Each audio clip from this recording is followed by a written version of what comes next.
An East Texas pastor is linking arms with ministers in his native Colombia to deliver urgent relief after a devastating earthquake killed more than 200 people.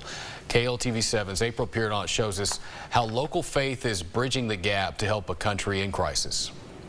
Hurtful to see all the destruction happening. Nicolás Marimón, pastor for Life Point and Espanol in Tyler, frantically reached out to the place he still calls home. First thing I did was call my family in Colombia and just check on them, friends, and make sure everybody was okay. The 7.4 magnitude quake struck west of the country's capital city of Bogota on Monday. Marimón says the situation on the ground remains critical. Airports are closed, and there's no water. And now pastors are uniting across borders as they rally support and gather donations. I have been in contact with people. There's nothing like somebody that firsthand experienced what's going on. Pablo Arciniegas, a missionary in Colombia who lives in the hard-hit region of Quindio, paints us a picture of the chaos that took place minutes after the earthquake hit. The power went out, which made it harder to get in touch with loved ones and children, in my case, with my son at school.